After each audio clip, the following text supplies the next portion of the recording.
2, 1. If you can give your name and your organization, and what are some of your initial thoughts and reactions to the Martin Zimmerman verdict? My name is Chris Maccord. I have a wonderful opportunity to do wonderful work through Moving in the Spirit, the Men in Motion program.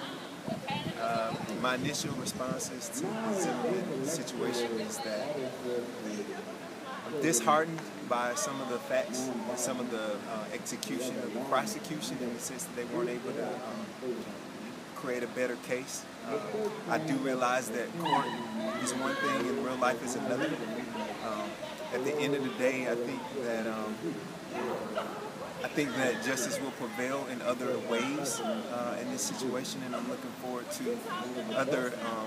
I'm hoping that there'll be some additional actions that'll come from the community on helping prep other boys in the future, so that this won't so that it won't become a usual situation or a normal situation. Sure. You operate a program that works specifically with young men, and I know many of them are young African American males. What would you say to the young men that are part of your organization and young men that are under your mentorship? I would say to my boys to continue to vicariously learn through men that have gone the distance, men that have done things before you, and vicariously learn through them and listen to some of the advice that they have to offer you. The beauty of that is that a lot of times mentors can provide you with advice that has no agenda or no hidden agenda whatsoever. So continue to take that free knowledge that you can get and use it to the best of your ability. I think, as I stand here in front of the internal flame and listen, I just heard Martin Luther King's "I Have a Dream" speech. I'd also say to you all that continue to remember that your dreams are important and your actions in the moment are important as well, and those actions guide your dreams. So just continue to conduct yourself and govern yourself in an accordingly way. All right. And as a result of the verdict and even just the current climate towards young people in the U.S. period, what are some things that you would like to see take place here in the city of Atlanta and in many of our local neighborhoods? I'd like to see an effort financially, as well as more so foot on the ground, being able to give young men and young people in general something to be passionate about, something to have, something to lift their morale, something that they can be motivated about.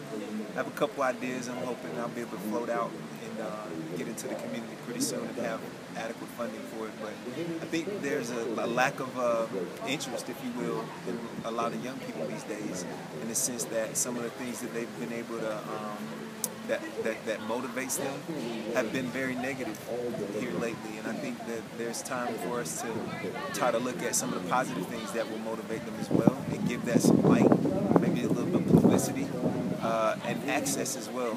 I think a lot of times young people make decisions based off the options that are in front of them, i.e. their access, and so if they have no access to certain things, then they'll never see it as a goal to reach for. So I think we can do a better job at exposing things that they have access to and giving more access to them, so that they can have that to strive for in the future. Okay. And any other final thoughts regarding the Zimmerman case, as well as just your reflections on young people in general? I think that situation spiraled out of control really quickly, as most shoot or no shoot situations can be. I just pray in the future that individuals like Zimmerman listen to the professionals, and if a 911 operator tells you to stay in the car, please follow her directions, and let the professionals come out and deal with the situation. Just keep an eye on it, and let the police officers engage, because they have the proper training to react in a more appropriate way than you would. So just be mindful of that and let the professionals do their job. Thank you. You're welcome.